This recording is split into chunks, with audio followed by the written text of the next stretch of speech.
नमस्कार दोस्तों। पुतिन और शी जिनपिंग की एक मुलाकात होती है, बात होती है और वो गलती से वो लीक हो जाती है, जहां पर पुतिन शी जिनपिंग से डिस्कस कर रहे हैं कि जो इस्लामिक पागलपन है इसको ख़त्म कैसे किया जाए। इसको उन्होंने नाम दिया कि भाई जो ऑर्गन्स हैं अपने, अगर हम बार बार चेंज करवाते रहेंगे यानी कि रिप्लेस करते रहेंगे तो हम 150-200 सालों तक जी सकते हैं। लेकिन अभी ये ऑर्गन्स आए कि कहाँ से, मतलब कि किडनियाँ चाहिए, लीवर चाहिए, हार्ट चाहिए, ये कहाँ से आएगा, वो फॉर्मूला भी डिस्कस किया गया है। ये कोई साइंस फिक्शन नहीं है, ये एक्चुअल में कल मीटिंग हुआ है इनकी बातचीत हुई है और इसके ऊपर डिटेल में पूरा इंटरनेशनल मीडिया अब डिस्कस करने लग गया है कि भाई ये हो क्या रहा है, कि शी जिनपिंग और पुतिन ये बात कर रहे हैं कि रेडिकल जो पागलपन है इस्लाम वालों का, इसको ख़त्म करने का तरीका क्या है। ऑर्गन्स निकालो, अपने यहाँ पर यूज़ करते रहो और अपनी लाइफ को बढ़ाओ और इनको उठने ना दो। ये एक्सीडेंटली जो ब्रॉडकास्ट हुआ है ये रिवील करता है दो चीज़ें।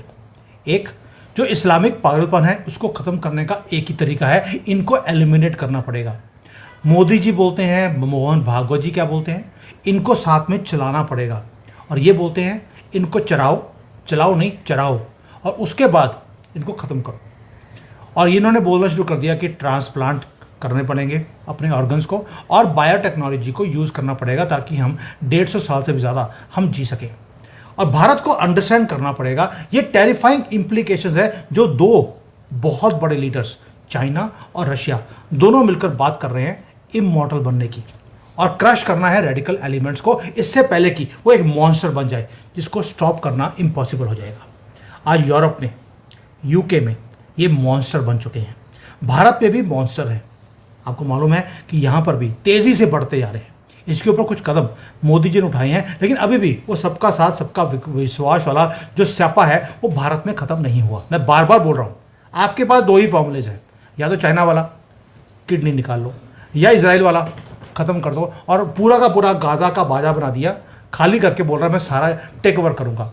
आपके पास और कोई चारा ही नहीं है, ये आपके साथ नहीं चल सकते। ये गधे हैं, ये सुअर हैं, जो मर्जी बोल दीजिए। आप ही बोलते हैं सर ये सुअर है, ये मानेंगे नहीं। जब आपको मालूम है तो क्या मोदी जी को नहीं मालूम? और क्या शी जिनपिंग और पुतिन बेवकूफ़ हैं? क्या बोलना शुरू कर दिया, भाई हमें लंबी उम्र के लिए किडनियाँ चाहिए, निकलेंगी कहाँ से? ये जो लोग जिनको पकड़ पकड़ कर हमने क्रश करने की कोशिश करेंगे या इनको समझाने की कोशिश करेंगे, पढ़ाने की कोशिश करेंगे, ये पढ़ नहीं सकते, ये लिख नहीं सकते, ये कुछ नहीं कर सकते। ये बोझ है पूरी दुनिया के ऊपर और ये डेंजरस है पूरे कंट्री के अंदर, जिस कंट्री में जाते हैं। और जहां पर ये 90% नहीं 100% है, ये वहां पर अपने आप के लिए ये खतरा बन जाते हैं। और ये दो डिक्टेटर पुतिन और शी दोनों आर्किटेक्ट बन रहे हैं दुनिया के काउंटर टेररिज्म के। और जो रेडिकल सप्रेशन का सिस्टम इन्होंने जनरेट करने का कोशिश किया है, जो पुतिन चाइना को बोल रहे हैं, और चाइना ने तो मास्टर किया हुआ इस चीज़ को और अभी भी सीख रहे हैं। 10 साल हो गए इनको बंदेदा पुत्र बनाने के लिए कोशिश कर रहा है चाइना, नहीं कर पाया। उसके बाद एक ही फॉर्मूला बनाया, लड़कियों को ज़बरदस्ती यहाँ पर जो चाइनीज़ हैं उनके साथ शादियाँ की जाती हैं और जो बंदे हैं उनको फैक्ट्री में लगा दिया, 18 घंटे काम करवाते हैं इनसे। उसके बाद जब देखते हैं कि ये यूजलेस है, अब ये काम करने के लायक नहीं रहा, किडनी निकाल के भेज देते हैं। यानी कि यहाँ पर एक सिस्टम बनाया हुआ है, आइडेंटिफाई करते हैं रशिया ने, तो वो एलिमिनेट करता है रेडिकल एलिमेंट्स को इससे पहले कि वो एग्जिस्टेंस के ऊपर थ्रेट बन जाए। पुतिन के रशिया में आपको मालूम है चेचनिया के जो सेपरेटिस्ट थे वही इस्लामिक बेवकूफ़, उन सबको ओवरवेलमिंग फोर्स के साथ सिस्टमैटिकली वर्चुअली एलिमिनेट किया गया, एक एक पूरे नेटवर्क को। और यहाँ पर चाइना है, वो वर्चुअली उन्होंने भी एलिमिनेट किया उग्र मुसलमानों को नहीं, टेररिस्ट बोलना चाहिए। आप में से कई लोग बोलते हैं सर सुअर हैं ये, चलिए आपको ज़्यादा पता होगा, मैं तो इनके आसपास भी आने नहीं देता इनको अपने। अब दोनों कंट्री के लीडर्स मिलकर क्या बोल रहे हैं कि जो चाइना ने बोला था कि ये 3 इवल्स हैं जो कंट्री को तबाह करते हैं, सेपरेटिज्म, टेररिज्म, एक्सट्रीमिज्म। और इन तीनों एलिमेंट्स इन सुअरों के बीच में, आपकी लैंग्वेज में इनके अंदर ये तीनों आते हैं, सेपरेटिज्म, टेररिज्म, एक्सट्रीमिज्म। और चाइना क्या बोलता है, ये ईवल जहाँ जहाँ पे सोसाइटी में होंगे वो सोसाइटी कोलैप्स कर जाएगी। भारत में सेपरेटिज्म भी पूरा है, नॉर्थ साउथ का डिवाइड राहुल गांधी ने कर दिया, फिर जातियों में बांट दिया, टेररिज्म को सपोर्ट करता है और एक्सट्रीमिज्म को बढ़ावा देता है। आप अपने देश को कैसे बचाएंगे? सबका साथ सबके विकास से, या चाइना या रशिया के मॉडल से मैं बार बार बोल रहा हूँ, क्या ये बेवकूफ़ है भाई? आज अगर मैं आपको दिखा रहा हूँ ये चीज़ कि भाई यहाँ पर ऑर्गन ट्रांसप्लांट ही आपके पास एक तरीका है जहाँ पर, क्योंकि इनका वैसे तो कोई यूज़ नहीं है, ये रशिया बोल रहा है शी जिनपिंग को, इनका कोई यूज़ नहीं है, इससे बेटर यही है कि इनके पार्ट्स निकालो, इनका अपनी डेंटिंग पेंटिंग कराओ और अपनी लाइफ को लंबा कराओ। और कोई तरीका नहीं है अपने आप को बचाने का और अपनी कंट्री को लंबे तौर तक तरक्की पे लेके जाने के लिए। पुतिन की जो अप्रोच है थोड़ी सी रेडिकल है, ब्रूटल है। वो क्या करते हैं, पहले आइडेंटिफाई करते हैं, लोगों को आइसोलेट करते हैं और उनको एलिमिनेट कर देते हैं, काम खत्म।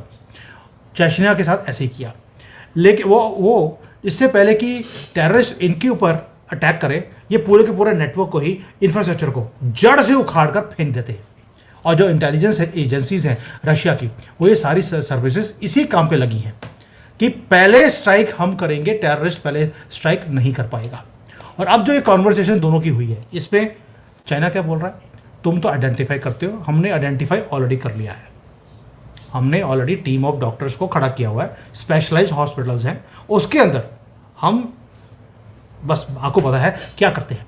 अब जो पुतिन की लड़की है मारिया, वो एक जेनेटिक प्रोग्राम चलाती है रशिया के अंदर, जहां पर लाइफ को लंबा करने का एक प्लान बनाया जाता है। उसके साथ एक आदमी है मिखेल, वो भी लगा हुआ है। पूरी डिटेल्स है मेरे पास, अभी मैं दिखाने का नहीं, मैं अपने टेलीग्राम अकाउंट में वो सारी चीज़ों को डाल दूंगा, जहां पर मेडिकल रिसर्च हो रही है कि कैसे जो बड़े इंपॉर्टेंट लोग हैं उनको कैसे बायोलॉजिकली हम इनकी लाइफ को लंबा कर सकते हैं। उसके लिए उनको पता लगा कि कुछ पार्ट्स हैं, जैसे हार्ट है, किडनीज है, लीवर है, ये जल्दी खराब होता है। अगर इसको रिप्लेस करते रहे फ्रॉम यंग पीपल तो आपकी लाइफ लंबी हो सकती है। यानी कि इन्होंने यह प्लान बना लिया कि हमारे पास तो ये यूजलेस लोग है ही हैं, क्यों ना इनके पार्ट्स जो ज़रूरी हैं उनको यूज़ किया जाए, अपनी लाइफ को लंबा किया जाए। उससे एक तो एलिमिनेट हो जाएंगे रेडिकल एलिमेंट्स, और दूसरा हमारी लाइफ लंबी हो जाएगी। मैं पहले बोल रहा हूँ, चाइना में मैं रहता हूँ, मस्जिदों को इन्होंने पब्लिक टॉयलेट में कन्वर्ट कर दिया और वहाँ पर इनकी लड़कियों को नचवाते हैं उसके अंदर, जो कि हराम है, लेकिन वहाँ पर म्यूज़िक लगा के इनको नचवाते हैं और जो लोग आते हैं यहाँ पर आसपास उनको एंटरटेन करने में उनको सारा दिन नचवाते हैं, बैठने नहीं देते। ये हालत की हुई है उग्र मुसलमानों की, तो मना करते हैं तो कड्डियाँ, क्योंकि 3 इवल्स वो चाइना बर्दाश्त नहीं करेगा, सेपरेटिज्म, एक्सट्रीमिज़म और आपको मालूम है टेररिज्म। अब भारत के लिए इसमें से लेसन क्या है, क्योंकि मेरे हिसाब से अगर मुझे पूछे जीनियस प्लान है ये। आपको लगेगा तो जैन होकर ये बातें बोल रहा है भैया, जब कंट्री के सर के ऊपर तलवार लटकी हो, आपको रास्ता दिखे नहीं, सबका साथ सबका विकास फेल हो गया हो, तो आपको कुछ तो करना पड़ेगा। और जब आपके 2 कंट्रीज जिसको अभी अब मिलकर आए हैं एससीओ में, वो आपको तरीका बता रहे हैं तो इम्प्लीमेंट कर लीजिए, क्योंकि हमारे लिए लेसन बड़ा इंपॉर्टेंट है। ये एक्सीडेंटल कन्वर्सेशन हमें रिवील करती है कि हमारे यहाँ पर प्रॉब्लम कितनी बड़ी है। हमने भी एक नई स्कीम निकाली है भारत में, इमिग्रेशन एंड फॉरेन्स एक्ट, वाइब्रेंट एक बना लिया विलेज प्रोग्राम। मतलब बॉर्डर एरियाज के पास जितने विलेजेस हैं वहाँ पर हिंदू है ही नहीं पूरे भारत में। अब इसको दोबारा से विलेज प्रोग्राम को रिवाइव किया जा रहा है, वहाँ पर हिंदुओं को बसाने की कोशिश की जा रही है। अब आपको अकल आ रही है कि सारे बॉर्डर एरियाज पे इन्होंने कॉकरोचों को बिठा दिया ताकि बॉर्डर से जब लोग आए उनको अंदर इंडिया में बसाया जाए। इंडिया में अभी भी डिबेट चल रही है, हमारे बिके हुए जजेस क्या बोलते हैं, ह्यूमन राइट्स। अभी अभी वेस्ट बंगाल ने केस किया था कि ये आप मुसलमानों को पकड़ के वापस बांग्लादेश भेज रहे हो, ये गलत काम हो रहा है। और सुप्रीम कोर्ट के बिके हुए जजेस ने पैसे लेकर, ओपनली बोल रहा हूं, हमारे सुप्रीम कोर्ट ने पैसे लेकर उन मुसलमानों को जो वापस डिपोर्ट किया जा रहा था उनको रोक दिया कि जी इनके तो जो टाइप्स हैं वो बंगाली हैं, सेम भाषा है, इनको आप रोक कैसे सकते हैं। अगर वो आ रहे हैं यहाँ पर, क्योंकि उनके यहाँ पर बंगाल, वो भी बंगाली बोलते हैं, ये भी बंगाली बोलते हैं, तो इनको आने दीजिए। यानी कि पूरे दुनिया में अगर कोई मुसलमान उर्दू बोलता है तो उन सबको आने दिया जाए, क्योंकि वो भी उर्दू बोलते हैं, ये भी उर्दू बोलते हैं। लेकिन जब हमने वहाँ के हिंदुओं को लेकर आने की कोशिश करी तो रोक लगा दी कि ये हो नहीं सकता, मुसलमान आ रहा है तो कोई दिक्कत नहीं है। ये बिना पैसे लिए, ये दल्ले, ये छक्के जो हमारे सुप्रीम कोर्ट के जजेस हैं, उसके बिना ये काम नहीं कर सकते। हमारे यहाँ पर क्या होता है, डेमोक्रेटिक प्रोसेस, ह्यूमन राइट्स, और जो एनिमी कंट्री से अगर आ भी रहा है तो क्या हुआ, थोड़ा सा बड़ा दिल होना चाहिए हमारा, बड़ा दिल मुसलमानों के लिए। लेकिन हिंदू आ रहा था जिसको हमने यूसीसी में या उसमें यहाँ पर सेटल करने की कोशिश करी तो बोलते ये गलत हो रहा है। यानी कि काउंटर टेररिज्म का प्लान चाइना और पुतिन अगर प्लान करते हैं और एग्जीक्यूट कर पा रहे हैं, क्योंकि वहां पर बिके हुए जजेस नहीं है। अगर किसी जज ने ऐसी कोई रूलिंग दी, उसकी भी किडनी निकाल लेंगे, इसलिए वहां पर ये काम नहीं होते।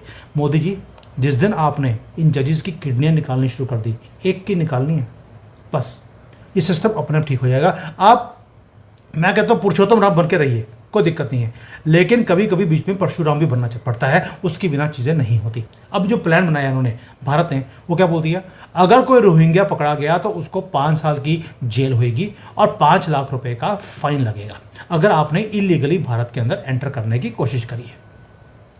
5 लाख रुपए रोहिंग्या वाले आपको देंगे कभी?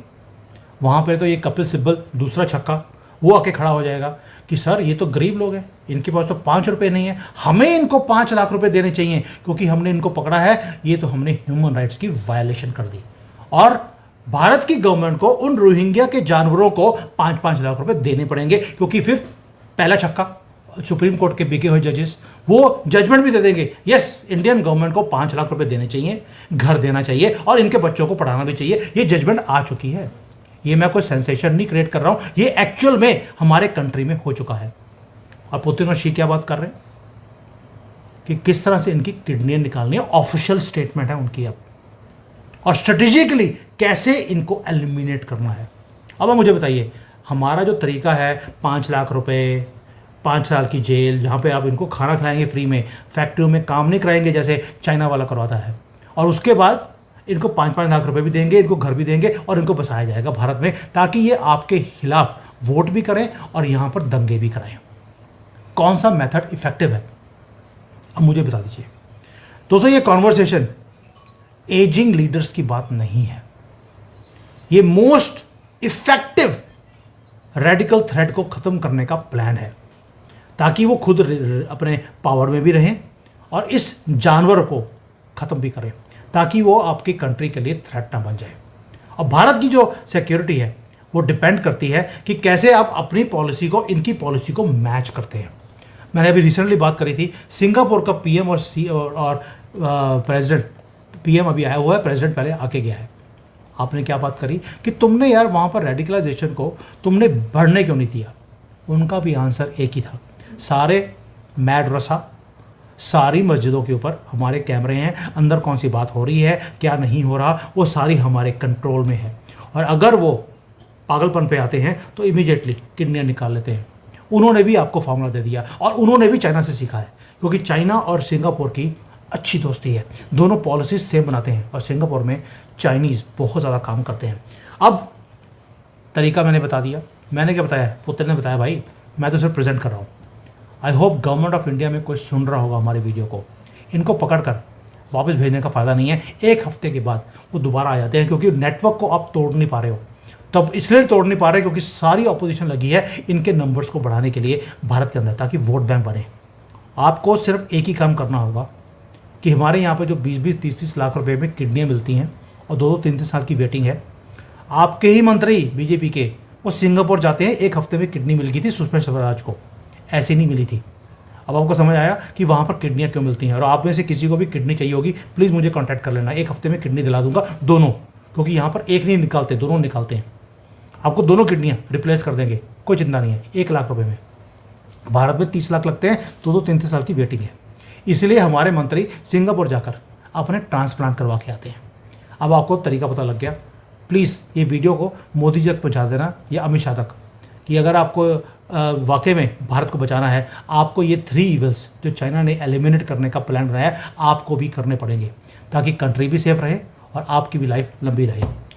थैंक यू, जय हिंद, वंदे मातरम।